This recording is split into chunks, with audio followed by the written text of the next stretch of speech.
El sonido de un pie arrastrándose sobre el piso de madera fue más fuerte que un trueno en el silencio de la mansión.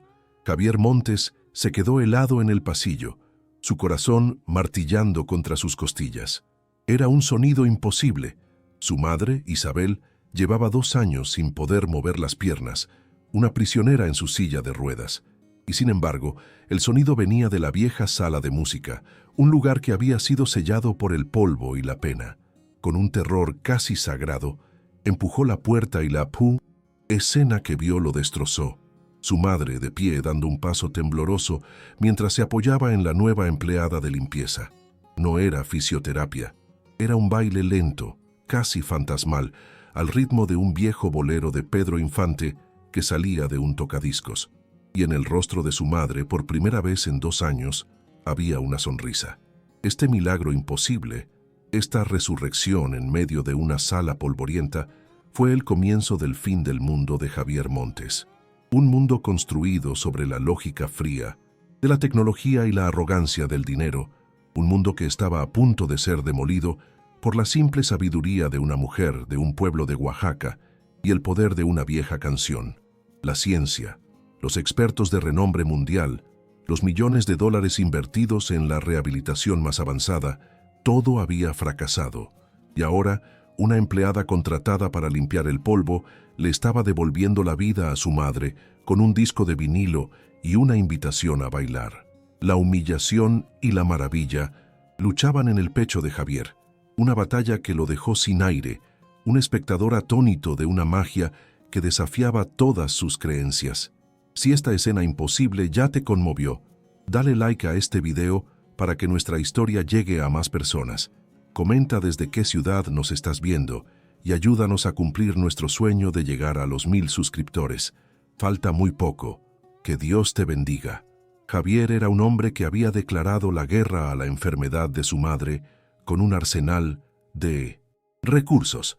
La mansión en Pedregal se había convertido en un hospital privado de 5 estrellas. Había contratado a los mejores fisioterapeutas de Europa, especialistas que llegaban en jets privados y hablaban de protocolos y métricas.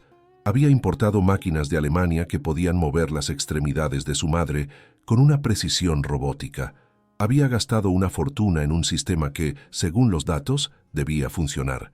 Pero había un problema. El sistema no tenía en cuenta el alma. Isabel Montes, devastada por el derrame que la había dejado hemipléjica, había perdido la voluntad de vivir. Su cuerpo podía ser movido, pero su espíritu se negaba a participar. Se había rendido, encerrándose en una fortaleza de apatía y silencio que ningún experto había podido penetrar. Elena Ramos era la antítesis de todo ese mundo. Contratada para limpiar la prisión estéril de Isabel, ella vio algo que los especialistas, con sus iPads y sus gráficos, no vieron.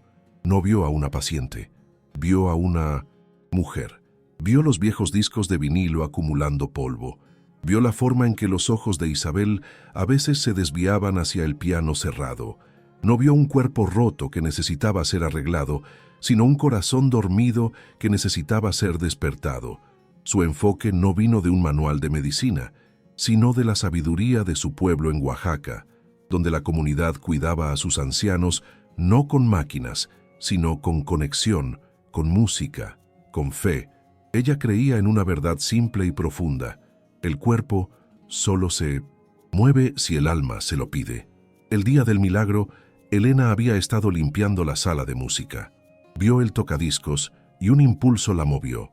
Buscó entre los discos y encontró uno de Pedro Infante, el ídolo de la juventud de Isabel. El sonido granulado de la aguja sobre el vinilo llenó la habitación, una voz del pasado que atravesó la niebla de la apatía de la anciana. Elena se acercó a Isabel, que había sido dejada allí por la enfermera. No le habló de ejercicios, le habló de recuerdos. Mi mamá decía que ninguna muchacha se podía resistir cuando Pedrito cantaba, dijo suavemente. Y entonces hizo la pregunta que lo cambió todo. ¿Isabelita quiere bailar? Fue una pregunta tan absurda, tan contraria a la lógica médica, que funcionó. Despertó algo profundo en la memoria de Isabel, un eco de la joven que fue, un anhelo por la alegría perdida. La escena que Javier presenció desde la puerta no fue solo un baile, Fue un acto de desafío a todo lo que él representaba. Vio a Elena sostener las manos de su madre, moviendo sus brazos al ritmo de la música, animándola con susurros. La música la lleva Isabelita, déjese llevar. Y vio a su madre, la mujer que se negaba a mover un dedo para los fisioterapeutas, luchar por ponerse de pie, no por obligación, sino por deseo. El esfuerzo monumental, la contracción de músculos que habían estado dormidos durante años, todo era impulsado por una simple melodía. El paso que dio no fue medido en centímetros de progreso, sino en años de tristeza superada. La sonrisa en su rostro no era un reflejo muscular, era la manifestación pura de un alma que recordaba cómo sentir alegría. Javier, apoyado contra la pared, sintió que su mundo se desmoronaba. La vergüenza era una ola que lo ahogaba. Se había centrado tanto en la mecánica del cuerpo de su madre que había olvidado por completo a la persona que había dentro. Había tratado de arreglarla, pero nunca había intentado conectar con ella. Había traído a los mejores cerebros del mundo, pero se había olvidado del corazón. Y esta mujer, con su sabiduría simple y su enfoque humano, le estaba mostrando la profundidad de su fracaso. No había antagonista en la habitación, no había villano que culpar. El único villano de esta historia era su propia arrogancia, su fe ciega en que el dinero y la tecnología podían resolver los misterios del espíritu humano, y esa revelación lo dejó temblando. Un hombre poderoso, reducido a la impotencia por la simple belleza de una canción. El eco del bolero de Pedro Infante se desvaneció, pero la resonancia del milagro llenó la mansión de una tensión palpable. Javier no irrumpió en la sala, se retiró en silencio, su mente un torbellino de emociones conflictivas, asombro, vergüenza y una incipiente y aterradora esperanza. Se encerró en su despacho, no para trabajar, sino para pensar. La imagen de su madre de pie, sonriendo, era una prueba irrefutable de que su enfoque había sido catastróficamente erróneo. Había tratado el problema como un ingeniero buscando una solución lógica, cuando lo que se necesitaba era un poeta, alguien que entendiera el lenguaje del alma. Y esa poeta era su empleada de limpieza. Esta verdad era tan humillante como ineludible. Por primera vez en su vida adulta, Javier Montes no tenía ni la más remota idea de qué hacer a continuación. Su manual de instrucciones para la vida, basado en el poder y el dinero, se había vuelto inútil. Mientras Javier luchaba con su crisis existencial, la noticia del incidente se extendió por la casa. La enfermera de turno, una mujer rígida y apegada a los protocolos, encontró a Isabel de vuelta en su silla de ruedas, pero con un rubor en las mejillas y una luz en los ojos que no había visto antes. Cuando Isabel le contó, con palabras lentas y arrastradas pero claras, que había bailado, la enfermera no lo vio como un milagro, sino como una grave violación de las normas. Su primera llamada no fue para celebrar, sino para informar al fisioterapeuta jefe, el doctor Klaus Richter, un alemán con una reputación tan impecable como su bata blanca. Richter, el arquitecto del costoso y fallido programa de rehabilitación de Isabel, representaba la voz de la ciencia dogmática, un hombre que creía que cualquier cosa que no pudiera medirse en un gráfico no era real. La reacción del doctor Richter fue de una furia fría y controlada. Vio el acto de Elena no como un avance, sino como un ataque a su autoridad profesional y a la santidad de su método. «Esto es inaceptable», le espetó a Javier por teléfono. Una empleada sin formación realizando maniobras físicas no autorizadas en una paciente de alto riesgo. Podría haberle provocado una caída, una fractura de cadera. Es una negligencia criminal. La amenaza de una denuncia estaba implícita en cada sílaba. Para Richter, el hecho de que Isabel se hubiera levantado era irrelevante. Lo que importaba era que se había hecho de la manera incorrecta, fuera del protocolo, sin su supervisión. Estaba defendiendo no la salud de Isabel, sino su propio ego herido y la infalibilidad de su enfoque clínico. Javier se encontró atrapado en una encrucijada. Por un lado, tenía la evidencia innegable de sus propios ojos. Su madre había dado sus primeros pasos en 2 años, impulsada por la música y la conexión humana. Por otro, tenía al experto de renombre mundial, el representante de la lógica y la ciencia en la que tanto había confiado, diciéndole que lo que había visto era peligroso e irresponsable. El conflicto externo se manifestó como una guerra entre dos visiones del mundo. Richter exigió el despido inmediato de Elena y la prohibición de cualquier terapia no autorizada. Amenazó con abandonar el caso, dejando a Javier con la responsabilidad de cualquier futuro percance. Era un chantaje profesional, diseñado para forzar a Javier a volver al redil de la ortodoxia médica. La injusticia de la situación era evidente para Javier. Castigar a la única persona que había logrado un avance real parecía una locura. Sin embargo, el miedo, un miedo profundamente arraigado a equivocarse, a ser responsable de un daño a su madre, lo paralizaba. ¿Y si Richter tenía razón? ¿Y si lo de Elena había sido solo un golpe de suerte, un riesgo imprudente que había salido bien por casualidad? La duda, alimentada por años de deferencia a los expertos, luchaba contra la evidencia de su corazón. Se sentía como si estuviera en el borde de un precipicio, con un camino seguro pero estéril detrás de él, el de Richter, y un camino desconocido y potencialmente peligroso, pero lleno de promesas delante, el de Elena. Elena, ajena a la tormenta que se gestaba en las altas esferas de la mansión, continuó con su trabajo. Pero notó el cambio.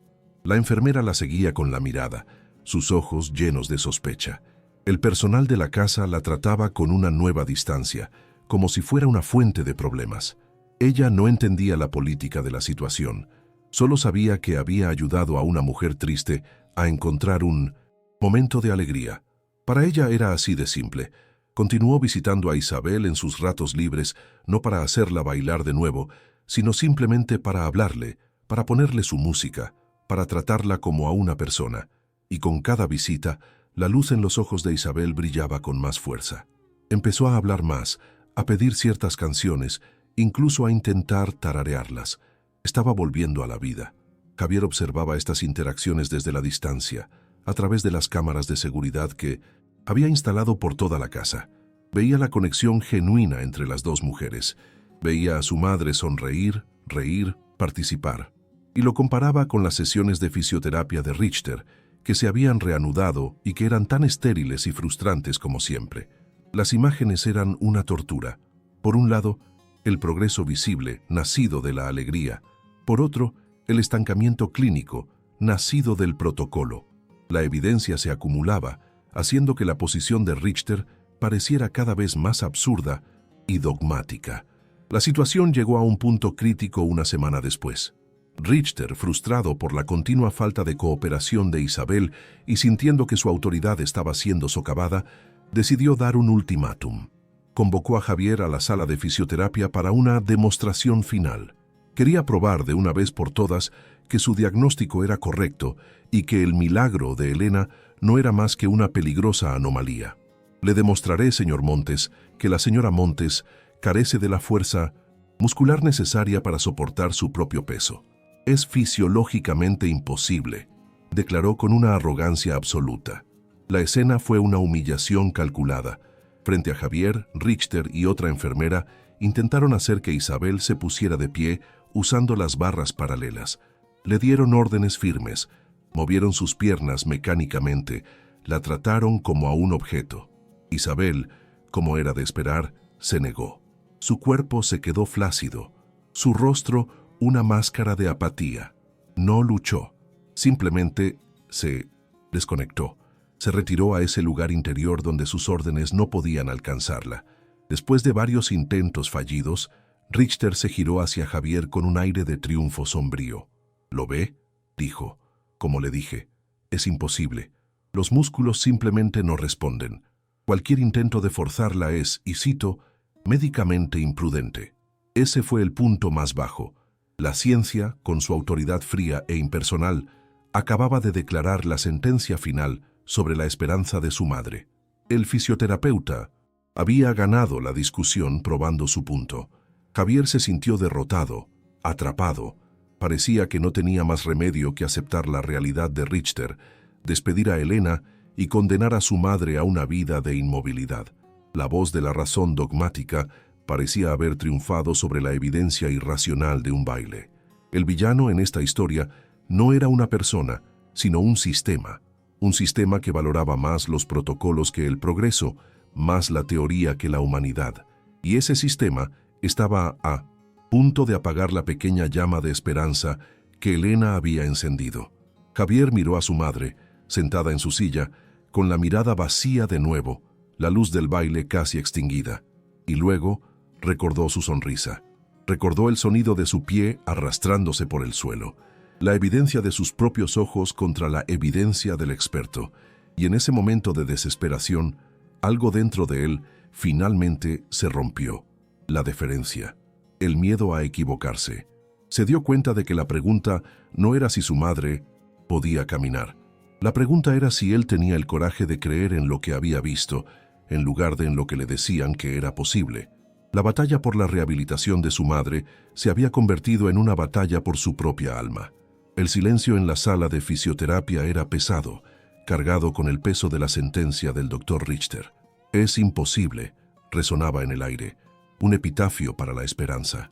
Javier miró el rostro triunfante del fisioterapeuta, luego miró la figura encogida de su madre, la luz de sus ojos apagada de nuevo, y en ese instante, la duda y el miedo que lo habían paralizado se calcinaron, reemplazados por una claridad fría y furiosa.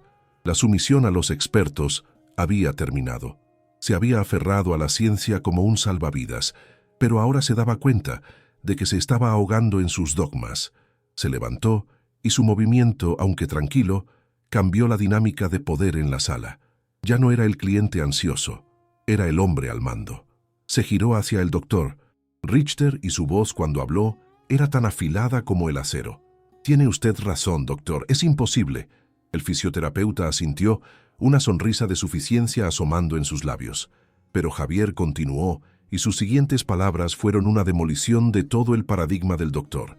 «Es imposible para usted, porque usted está intentando mover los músculos de mi madre, y lo que necesita moverse es su alma». La frase quedó suspendida en el aire, una declaración de guerra a la medicina sin corazón. Se acercó al doctor y lo miró directamente a los ojos. «Su contrato queda rescindido. Recoja sus cosas y las de su equipo y abandonen mi casa. Inmediatamente». El shock en el rostro de Richter fue profundo. No podía procesar que estuviera siendo despedido, que su experiencia de renombre mundial estuviera siendo descartada. «Está cometiendo un error terrible», balbuceó el doctor. «La está poniendo en peligro.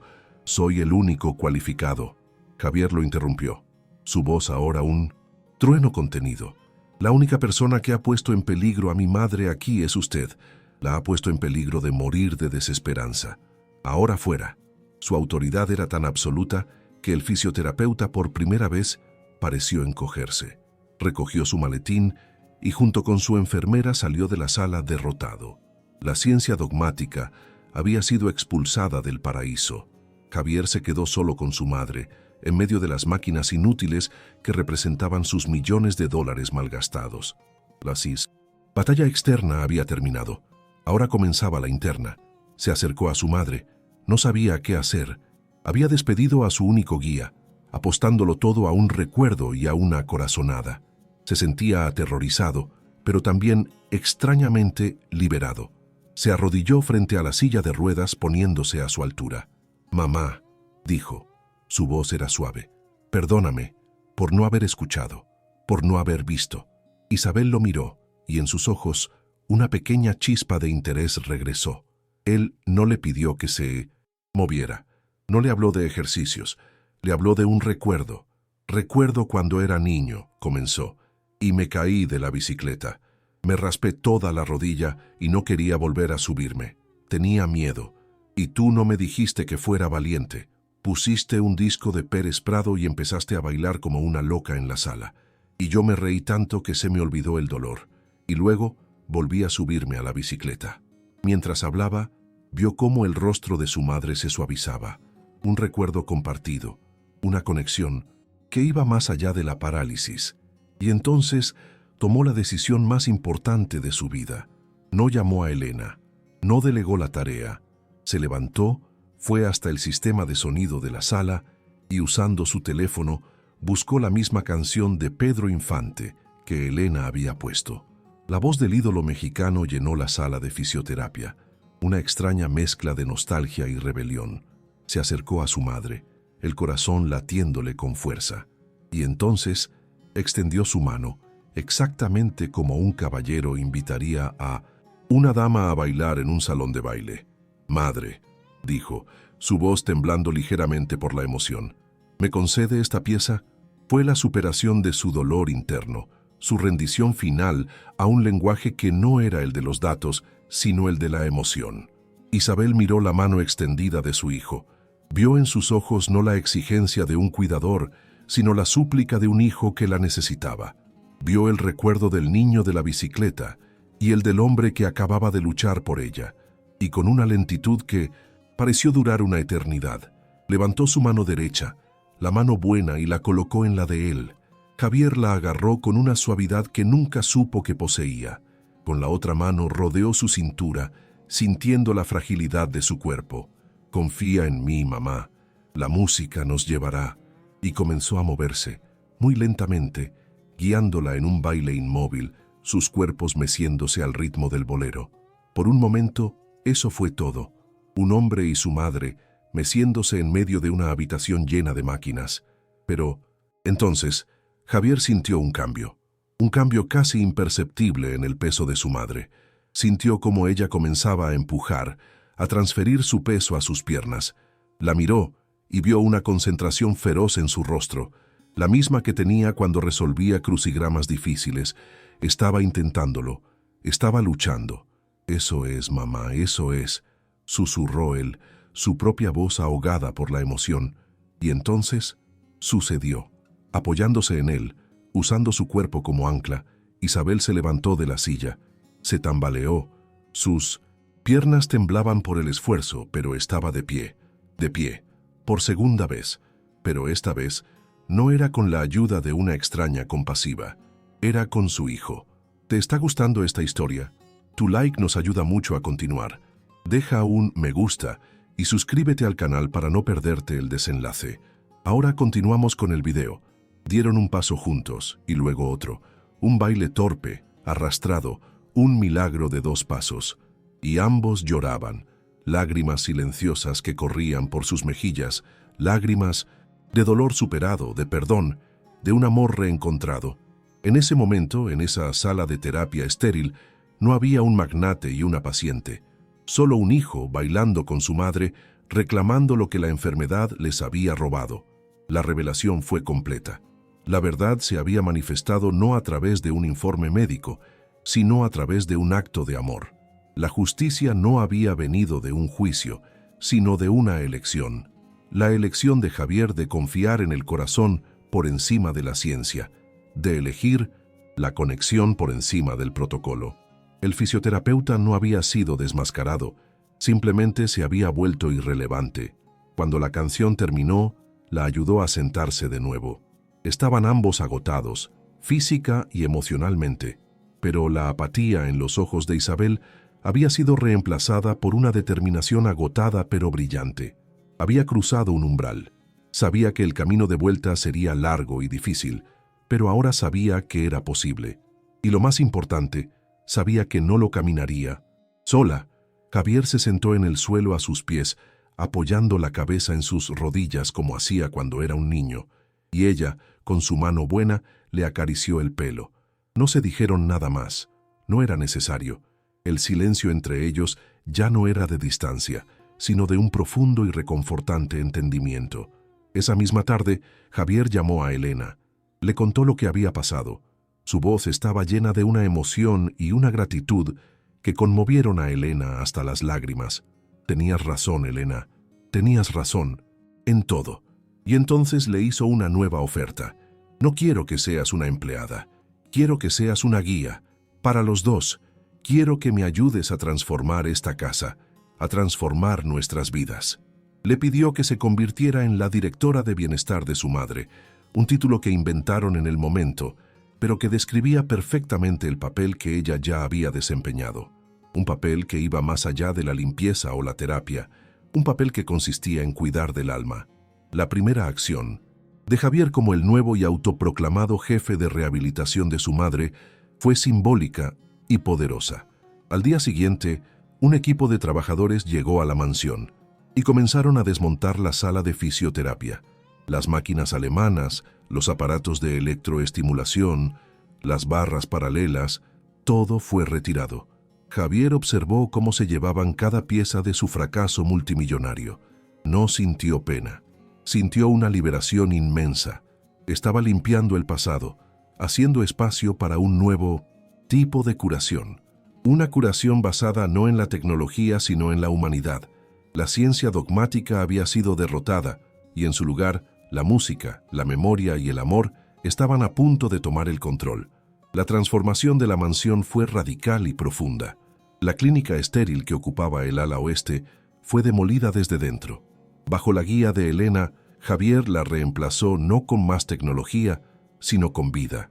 La sala de fisioterapia se convirtió en una luminosa sala de baile con un suelo de madera pulida, un espejo de pared a pared y un sistema de sonido de alta fidelidad. Las otras salas se convirtieron en un estudio de arte lleno de lienzos y pinturas y un pequeño invernadero, un jardín sensorial donde Isabel podía tocar y oler las plantas. La casa dejó de ser un hospital y comenzó a convertirse en un centro de bienestar para el alma. Elena no impuso un programa, trabajó con Isabel para redescubrir sus pasiones olvidadas. Juntas comenzaron a pintar, a trabajar en el jardín y, por supuesto, a bailar. El progreso de Isabel fue lento pero constante y sobre todo alegre. Cada día pasaba tiempo en la sala de baile, primero con la ayuda de Javier o Elena, luego con un andador especial. Los pasos se volvieron más firmes, el equilibrio mejoró, pero el verdadero progreso no se medía en la fuerza de sus músculos, sino en la frecuencia de su risa. La música de su juventud se convirtió en la banda sonora de su renacimiento. Redescubrió la alegría del movimiento, no como un ejercicio, sino como una expresión de vida. Su lado izquierdo, antes un peso muerto, comenzó a despertar lentamente, como si la música estuviera reconectando viejos circuitos olvidados por la medicina.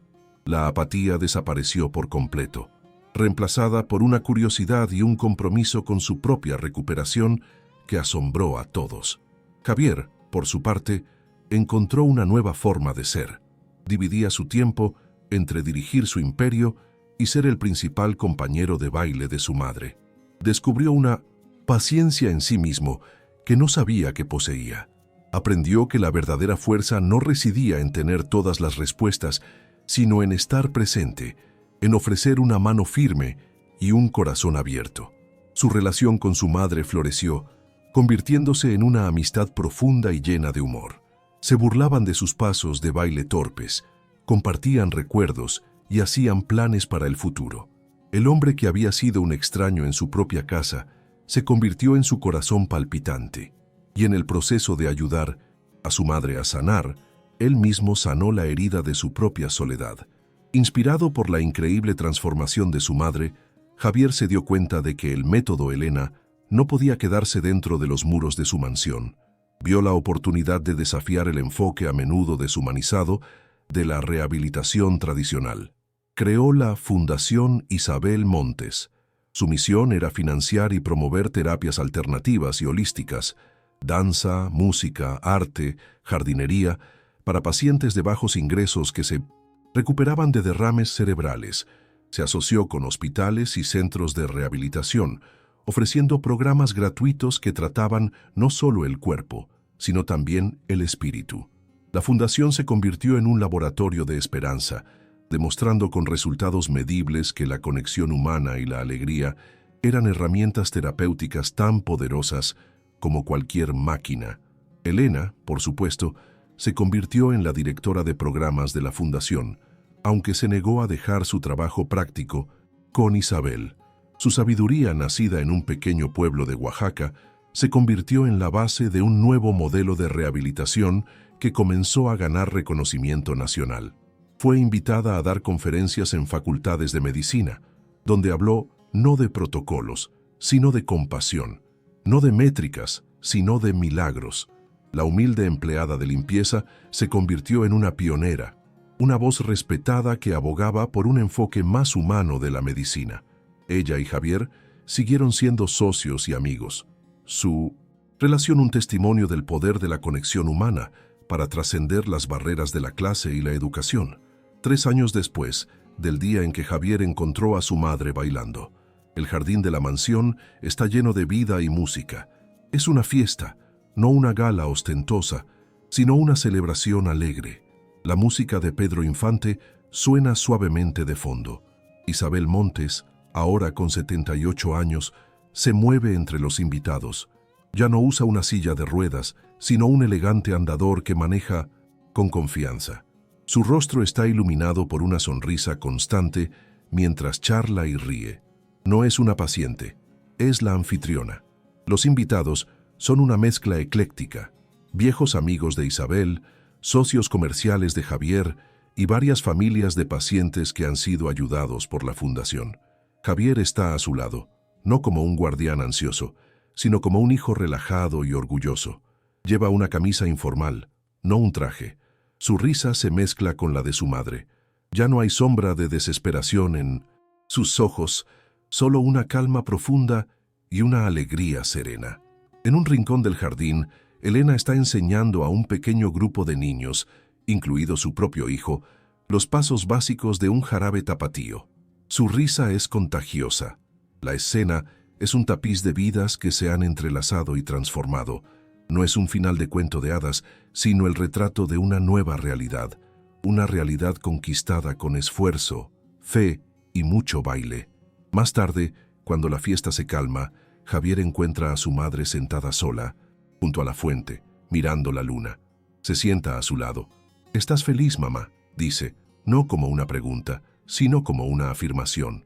Ella lo mira, y sus ojos, antes vacíos, ahora brillan con una sabiduría profunda. «Estoy viva, hijo», responde ella, «y eso es gracias a ti y a esa muchacha terca que me recordó una canción que había olvidado». Javier toma su mano. No encontró una cura milagrosa para el derrame de su madre. Encontró algo mucho más valioso. Encontró a su madre de nuevo, y en el proceso se encontró a sí mismo. El viaje no había sido sobre el primer paso de ella, sino sobre el primer baile de él. El baile con la humildad, con la fe y con el poder sanador del amor. ¿Qué te ha parecido el final de esta historia? ¿Crees que la medicina moderna a veces olvida la importancia del espíritu y la emoción en el proceso de curación? ¿Qué papel juega la esperanza en nuestra capacidad para superar la adversidad? Deja un like si crees que la música y la alegría son medicinas poderosas. Suscríbete para más historias donde la sabiduría simple triunfa sobre la complejidad inútil y donde la conexión humana demuestra ser la tecnología más avanzada. Y comenta que el alma baile si esta historia te ha recordado que nunca es tarde para volver a levantarse. Nos vemos en el próximo video.